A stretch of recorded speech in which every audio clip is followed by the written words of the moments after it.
ആലപ്പുഴയിൽ ചേർത്തല മായിത്തറ സ്വദേശി സാന്ദ്രയ്ക്ക് പാമ്പുകടിയേറ്റു. സാന്ദ്രയെ Vandanam medical college ആശുപത്രിയിൽ പ്രവേശിപ്പിച്ചിരിക്കുകയാണ്. വിവരങ്ങളുമായി സുധീഷ് ഗോപാൽ ചേരുകയാണ്. സുധീഷ്, എന്താണ് ഇപ്പോൾ സാന്ദ്രയുടെ ആരോഗ്യസ്ഥിതി? എന്താണ് നമുക്ക് ലഭ്യമാകുന്ന വിവരങ്ങൾ?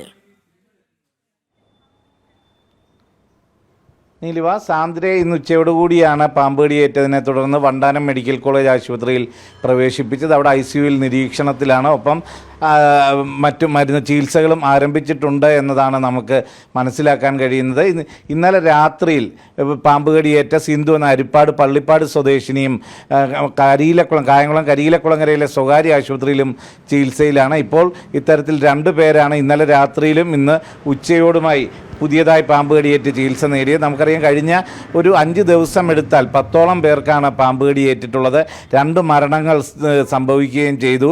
കായംകുളം സ്വദേശിനി സെലീനയും അതോടൊപ്പം തന്നെ കുട്ടനാട് വൈശ്യം ഭാഗം സ്വദേശിനിയായ ഇന്ദിരയുമാണ് മരണപ്പെട്ടത്. ഈ രീതിയിൽ ആലപ്പുഴ ജില്ലയിൽ ഈ പാമ്പുകളുടെ ആക്രമണം വലിയ രീതിയിൽ ആശങ്ക ജനിപ്പിക്കുകയാണ്. ചൂട് കഠിനമായി തന്നെ തുടരുന്ന ഈ ഒരു പശ്ചാത്തലത്തിൽ കൂടുതൽ സൂക്ഷിച്ച് ഇതിനെ കൈകാര്യം ചെയ്യണമെന്ന നിർദ്ദേശങ്ങളുണ്ടെങ്കിൽ പോലും പാമ്പുകടി നിയന്ത്രിക്കാൻ പറ്റാത്ത രീതിയിൽ ഓരോ ദിവസവും പുതിയ കേസുകൾ റിപ്പോർട്ട് ചെയ്യുന്ന ഒരു സാഹചര്യം തന്നെയാണ് നിലനിൽക്കുന്നത്. ആൻറ്റിവെനം അടക്കമുള്ള ചികിത്സകൾ ലഭ്യമാക്കുന്നുണ്ടെങ്കിൽ പോലും അത് കൃത്യമായി കായംകുളം താലൂക്ക് ആശുപത്രിയിലും മറ്റും അത് ലഭ്യമാക്കുന്നതിൽ വലിയ വീഴ്ച ഉണ്ടായി എന്ന ആക്ഷേപവും ഉയർന്നിരുന്നു.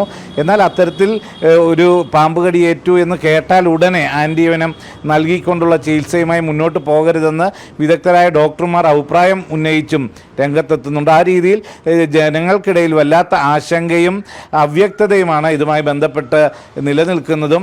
എന്തുതന്നെയായാലും ഇന്നിപ്പോൾ 2 പേർ കൂടി ചികിത്സ തേടുന്ന ഒരു സാഹചര്യമാണ് പാമ്പുകടിയേറ്റ് ആലപ്പുഴ ജില്ലയിൽ ഉണ്ടായിട്ടുള്ളത്. സുധീഷ്, ആലപ്പുഴയിൽ 2 പേർക്കാണ് ഇന്ന് പാമ്പുകടിയേറ്റിരിക്കുന്നത്. ചേർത്തല മായിത്തറ സ്വദേശി സാന്ദ്രയ്ക്കാണ് ഏറ്റവും ഒടുവിൽ ഈ പാമ്പുകടി ഏറ്റിരിക്കുന്നത്. സാന്ദ്രയെ വണ്ടാനം മെഡിക്കൽ കോളേജ് ആശുപത്രിയിൽ പ്രവേശിപ്പിച്ചിരിക്കുകയാണ്. സുധീഷ് ഗോപാലാണ് വാർത്തയുടെ വിശദാംശങ്ങൾ നൽകിയത്.